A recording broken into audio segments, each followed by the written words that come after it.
Lydia était assise dans sa petite chambre d'hôtel, fixant l'avis d'expulsion posé sur la table. Les chiffres se brouillaient sous ses yeux, alors que la frustration montait en elle. San Francisco avait été hors de prix dès le début, mais perdre son emploi le mois dernier avait rendu la situation insoutenable. Le loyer était dû, et elle n'avait plus rien, pas d'économie, pas de revenus complémentaires, juste un sentiment de panique grandissant. Elle prit une profonde inspiration pour tenter de se calmer. Il ne lui restait qu'une seule option, affronter le propriétaire. Rassemblant son courage, elle sortit dans le couloir, le cœur battant. L'hôtel n'était pas luxueux, mais c'était son chez-elle. Elle ne pouvait pas se permettre de le perdre. En s'approchant de la réception, elle l'aperçut, son propriétaire, un homme noir, grand et bien habillé, dégageait une confiance tranquille. Elle l'avait croisé quelques fois auparavant, toujours professionnel, toujours posé. Il était un mystère pour elle, quelqu'un à qui elle n'avait jamais parlé au-delà de simples hochements de tête polis. Lorsqu'il croisa son regard, elle hésita. Il n'y avait aucun moyen d'adoucir la situation. J'ai besoin de vous parler, dit-elle d'une voix tremblante. Il l'observa un instant avant d'acquiescer. Venez avec moi. Elle le suivit dans son bureau, un espace bien organisé avec des étagères remplies de livres. Il lui fit signe de s'asseoir tandis qu'il restait debout, les mains posées sur le bureau. Je ne peux pas payer le loyer ce mois-ci, lâcha-t-elle d'un coup, détestant entendre sa propre voix si faible. J'ai perdu mon emploi. J'ai juste besoin d'un peu de temps. Il ne réagit pas immédiatement. Il s'appuya légèrement en arrière, réfléchissant à ses paroles. Le silence s'étira, lui nouant l'estomac. Elle s'attendait à de la frustration, une leçon de morale, peut-être même une expulsion immédiate. Mais au lieu de cela, il fit quelque chose d'inattendu, il sourit. L'argent n'est pas la seule monnaie d'échange, dit-il enfin. Lydia cligna des yeux. Pardon ? Il joignit les mains. La vie ne se résume pas toujours aux dollars et aux centimes. J'ai une autre proposition pour vous. Son esprit s'emballa. Que voulait-il dire ? Était-ce un piège ? L'idée la rendit méfiante, mais il restait calme, impassible. Je ne vais pas vous demander de partir, poursuivit-il. Vous pouvez rester ici sans loyer. Elle se pencha en avant. Sans loyer, mais... Il leva un doigt. Mais en échange, je veux quelque chose. Un frisson lui parcourut l'échine. Voilà la complication. Qu'est-ce que vous voulez exactement ? Demanda-t-elle avec prudence. Il la fixa, son expression impénétrable. Votre temps. Lydia fronça les sourcils. Mon temps ? Oui, répondit-il simplement. 1 heure ou 2 par jour. Pas de travail, pas d'obligation, juste de la conversation. Elle le regarda perplexe. C'est tout. C'est tout. Son esprit hurlait de se méfier.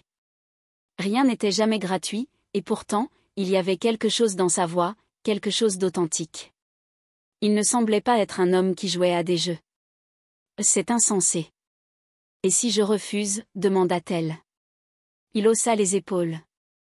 Là alors, je n'aurai pas d'autre choix que d'appliquer les règles habituelles. Le loyer est dû.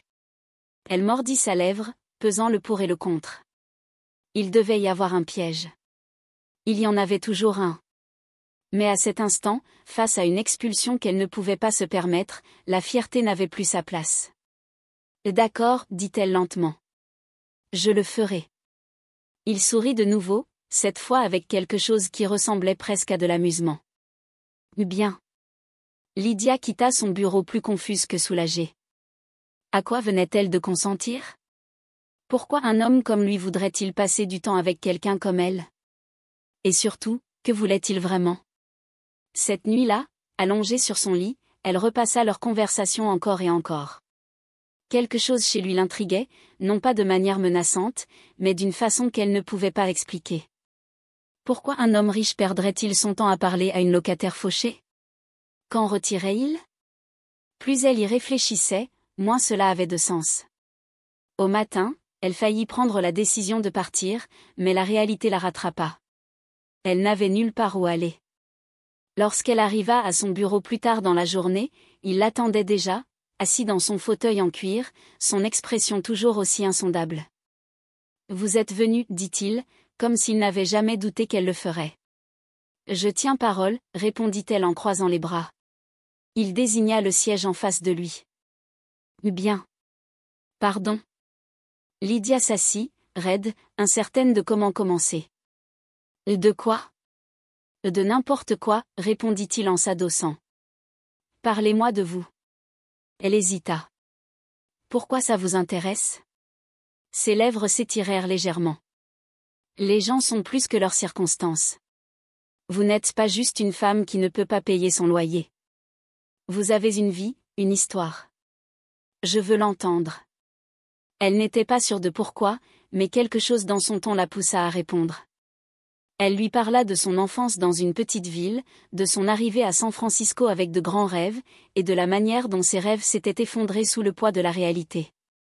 Il écouta sans l'interrompre, son attention totale. Lorsqu'elle termina, il hocha la tête. Vous me rappelez moi quand je suis arrivé ici, sauf que... Sauf que quoi? Moi, je n'avais rien, pas même un endroit où dormir. Lydia fronça les sourcils. Vous avez été sans abri? Pendant un temps, admit-il. J'ai fait des petits boulots, économisé chaque dollar. Les gens voyaient ma peau et mon accent et pensaient que je n'y arriverais jamais. Elle se pencha en avant, malgré elle. Mais vous l'avez fait. Il eut un léger rire. Le succès, c'est juste des échecs empilés les uns sur les autres jusqu'à ce que quelque chose finisse par changer. Pour la première fois, Lydia le vit autrement, pas seulement comme un propriétaire, mais comme un homme qui avait mené des combats qu'elle ne pouvait même pas imaginer. Au fil des jours, leurs conversations devinrent plus profondes. Elle apprit qu'il venait du Nigeria, qu'il avait bâti son premier business à partir de rien, qu'il croyait que la vraie richesse ne résidait pas dans l'argent, mais dans la connaissance et la résilience. Il lui demanda quels étaient ses rêves, ce qu'elle voulait vraiment de la vie. Personne ne lui avait jamais posé la question de cette manière, avec un véritable intérêt. Lydia se surprit à attendre leurs échanges avec impatience. Pourtant, une part d'elle doutait toujours de ses intentions. Un soir, elle lui posa la question directement. « Pourquoi moi ?» Il pencha la tête. « Pourquoi pas vous ?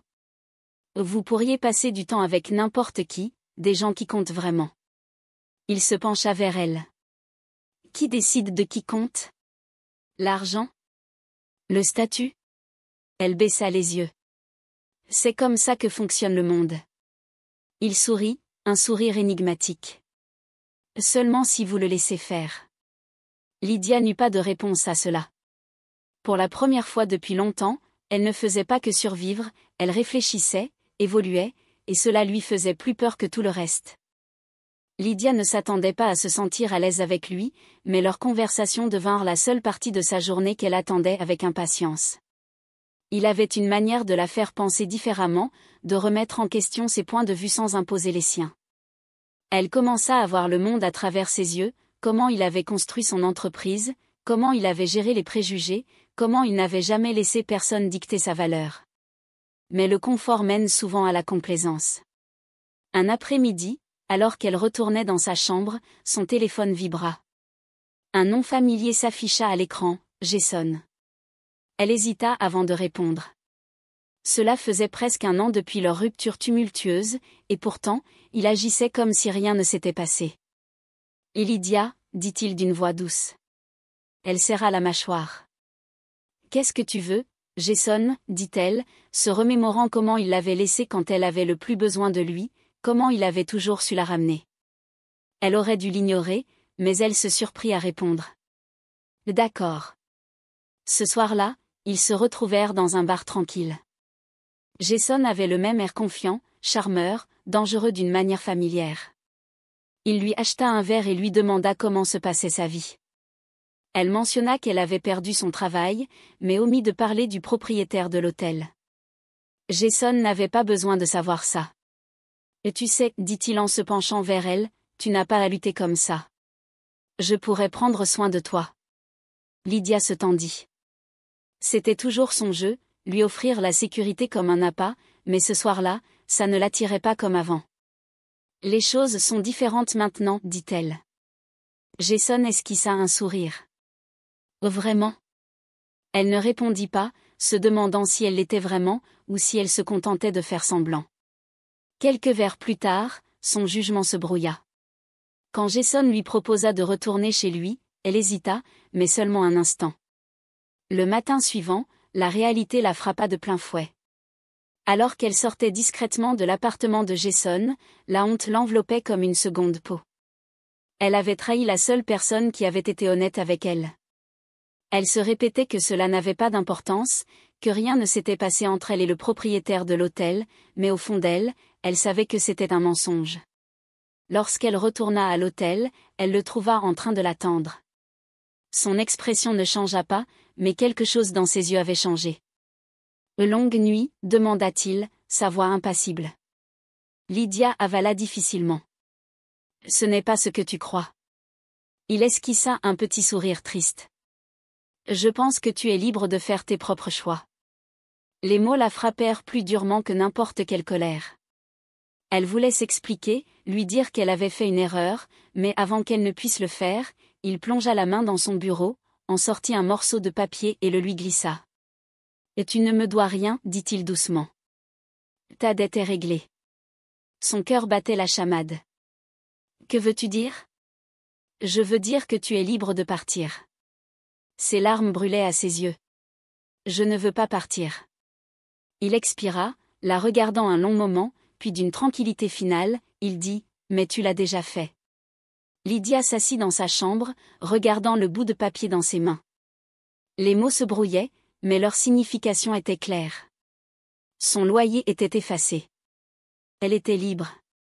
Pourtant, pour la première fois de sa vie, la liberté lui semblait être un fardeau plutôt qu'un cadeau. Elle avait cru pouvoir fuir son passé, mais la présence de Jason lui rappelait qu'elle était toujours la même fille impulsive, imprudente, cherchant toujours quelque chose qu'elle ne pouvait définir. Et maintenant, elle avait perdu la seule personne qui avait vu quelque chose de plus en elle. Les jours passèrent, mais elle ne pouvait pas se résoudre à partir, pas encore. Elle l'évitait, honteuse, mais son absence pesait plus lourd que sa présence ne l'avait jamais fait. Les conversations, la sagesse tranquille, la manière dont il lui faisait croire qu'elle était capable de plus, cela restait là, comme une phrase inachevée. Un soir, elle se retrouva devant la porte de son bureau. Elle leva la main pour frapper, puis hésita. Que pourrait-elle bien dire ? Qu'elle regrettait ? Qu'elle comprenait enfin ce qu'il avait essayé de lui montrer ? Avant qu'elle ne puisse décider, la porte s'ouvrit. Il était là, calme mais distant. Elle avala difficilement. « On peut parler ?» Il la scruta longuement, puis se décala pour la laisser entrer. Elle s'assit dans la chaise familière, mais tout semblait différent maintenant. L'espace entre eux n'était pas seulement physique, c'était le poids d'une leçon qu'elle n'avait commencé à comprendre que récemment. « J'ai fait une erreur », admit-elle d'une voix à peine audible. Il hocha la tête, mais il n'y avait aucune satisfaction dans son geste. « Que as-tu appris ?» Lydia expira, se forçant à affronter la vérité. « Que je retourne toujours vers des choses qui me font du mal parce qu'elles me sont familières, que je choisis le confort plutôt que la croissance. » Elle leva les yeux et croisa son regard. « Que j'avais peur de ce que tu voyais en moi. » Pour la première fois, son expression s'adoucit. « Et toi, qu'est-ce que tu vois en toi maintenant ?» Elle hésita, puis dit les mots qui s'étaient formés en elle depuis le moment où elle avait franchi la porte de son bureau pour la première fois. « Quelqu'un qui ne veut plus faire les mêmes erreurs. » Le silence s'étira entre eux, mais il n'était pas inconfortable. Il était rempli de quelque chose d'inexprimé, de quelque chose de réel. « Je ne t'ai pas offert un endroit où rester parce que je voulais quelque chose de toi, dit-il enfin. Je te l'ai offert parce que j'ai vu du potentiel. Mais le potentiel ne signifie rien si tu n'y crois pas toi-même. » Lydia hocha la tête, absorbant ses paroles. Pendant des années, elle avait blâmé la vie, la malchance, les autres, mais la vérité, c'était qu'elle avait été sa propre pire ennemie. « Je veux changer, dit-elle, cette fois-ci pour de vrais points et elle la scruta, puis hocha la tête. « Alors fais-le. » Pas de promesse, pas de garantie, juste un défi. Un défi qu'elle était enfin prête à relever.